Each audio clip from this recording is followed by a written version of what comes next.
महाभारत। अर्जुन के विरोचित उद्गार, दोनों पक्ष की सेनाओं में दंत युद्ध, सुशील का वध, भीमसेन का पराक्रम तथा अर्जुन के आने से उनकी प्रसन्नता। भक्तगणों, आप भक्ति माँ भगवती चैनल को लाइक एंड सब्सक्राइब जरूर कर दें। आगे कथा सुनिए। संजय कहते हैं, महाराज भगवान श्री कृष्ण का भाषण सुनकर अर्जुन एक ही क्षण में शोकरहित एवं परम प्रसन्न हो गए। फिर पर्च्यास उठाकर गाड़ी धनुष की टंकार करते हुए उन्होंने केशव से कहा, गोविंद, जब आप मेरे स्वामी एवं संरक्षक हैं तो मेरी विजय निश्चित है। संसार के भूत और भविष्य का निर्माण आपके हाथ में है। जिस पर आप प्रश्न हैं उसकी विजय में क्या संदेह है। कृष्ण, कर्ण की तो बात ही क्या है। आपकी सहायता मिलने पर तो मैं अपने सामने आए हुए तीनों लोकों को परलोक का पथिक बना सकता हूँ। जनार्दन, मैं देखता हूँ पांचालों की सेना भाग रही है। यह भी देख रहा हूँ कि कर्ण रणभूमि में निर्भय सा विचरता है। उस प्रज्वलित भार्गवा शस्त्र की ओर भी मेरी दृष्टि है जिससे कर्ण ने प्रकट किया है।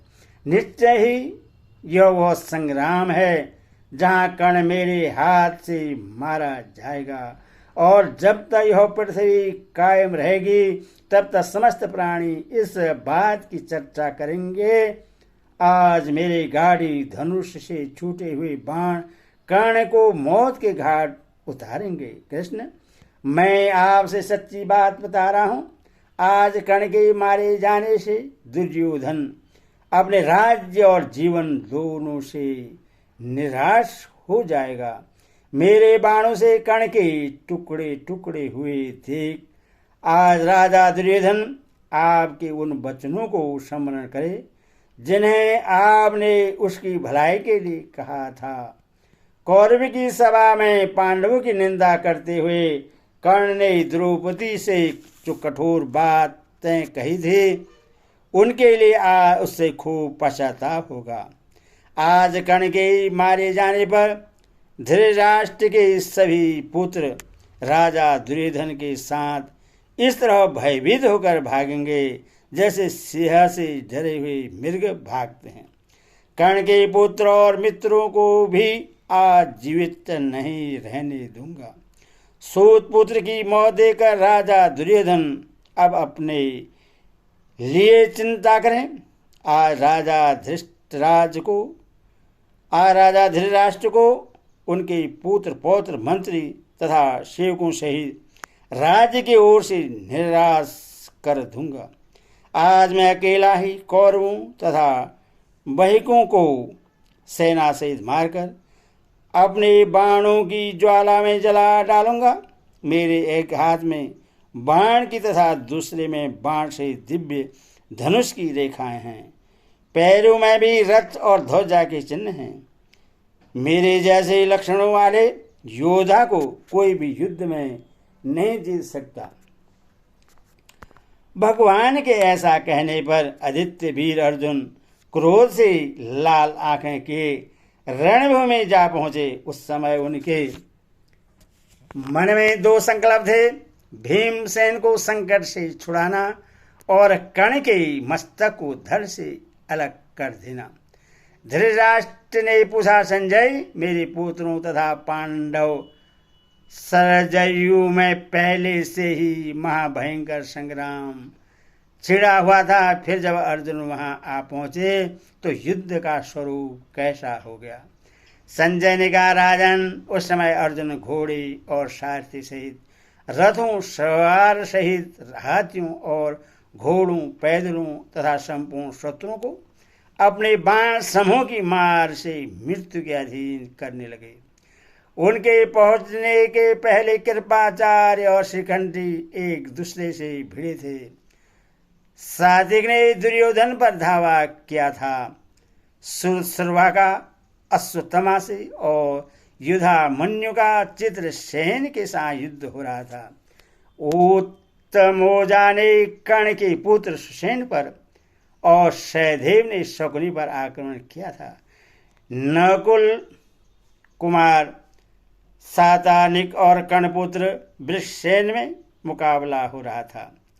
नकुल ने कृतवर्मा पर और धृष्टद्युम्न ने सेना सहित कर्ण पर चढ़ाई की थी।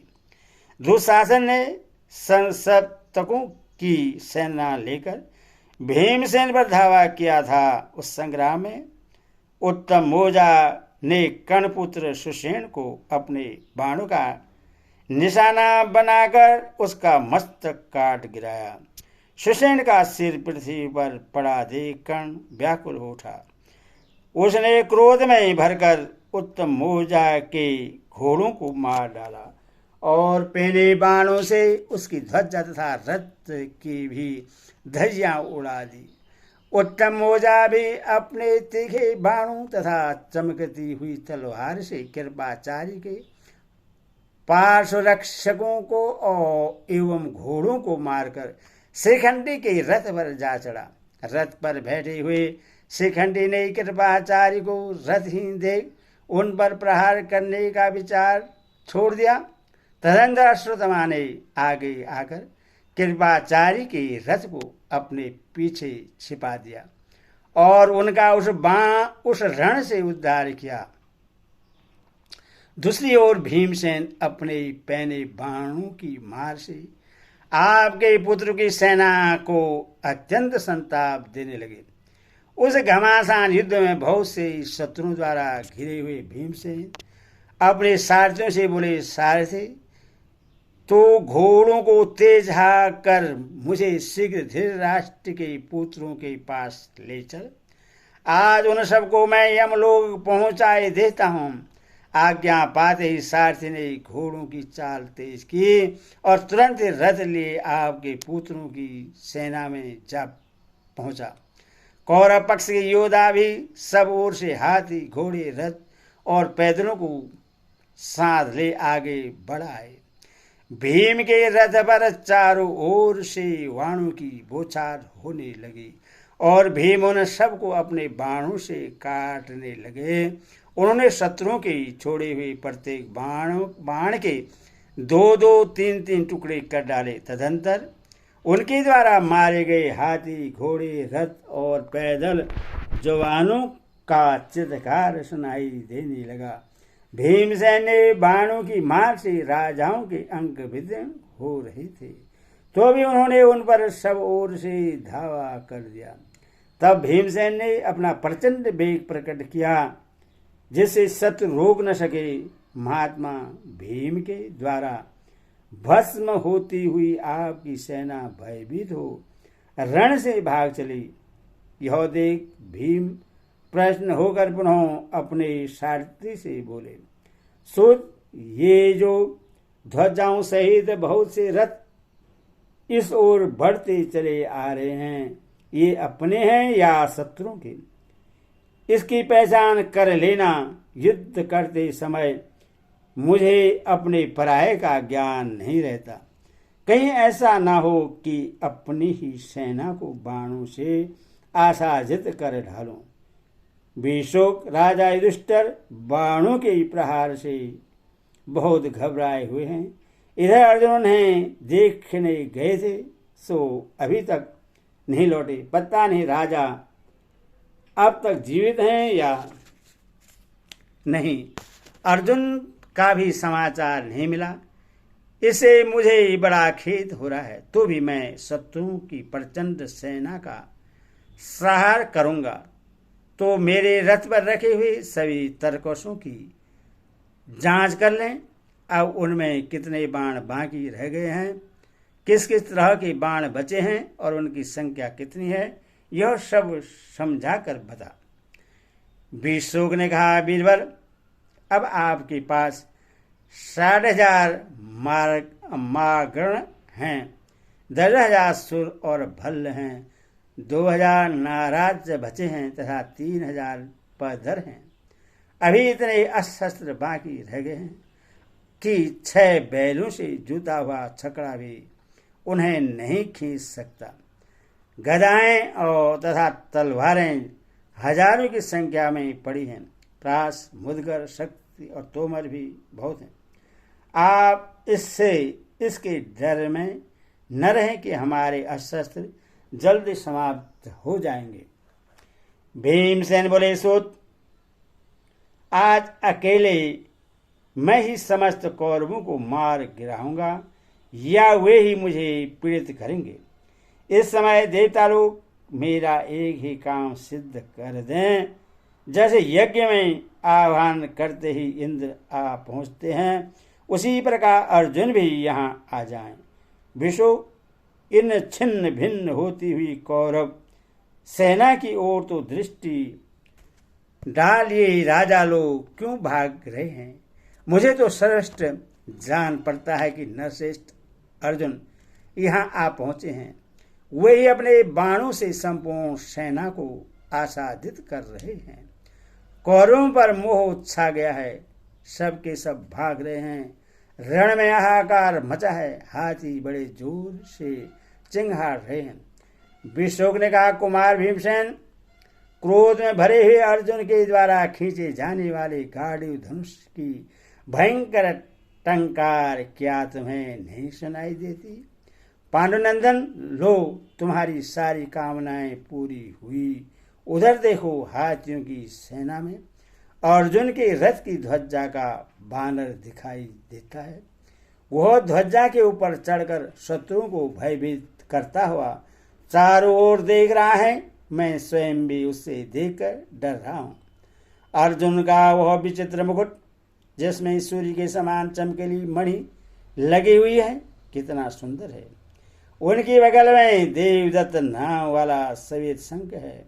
इसी प्रकार भगवान श्री कृष्ण के पार्श्व में सूर्य के समान कांतिमान चक्र है, जो उनका यश बढ़ाने वाला है। यदुवंशी सदा उसकी पूजा क्या करते हैं। श्री कृष्ण के पास उनका पांचजन्य भी है, जो चंद्रमा के समान उज्ज्वल है। देखो, भगवान के वह स्थल पर कस्तूरी मणि तथा बैजयंती माला कैसी शोभा पा रही है। नित्य ही श्याम सुंदर घोड़े हाँकते हैं और महारथी अर्जुन शत्रु की सेना को खदेड़ते हुए इधर आ रहे हैं।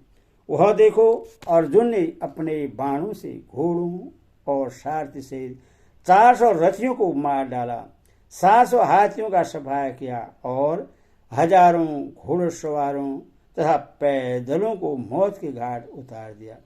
इस प्रकार कौरव योद्धाओं का सहार करते हुए महाबली अर्जुन अब तुम्हारे ही पास आ रहे हैं। तुम्हारा मनोरथ सफल हो गया।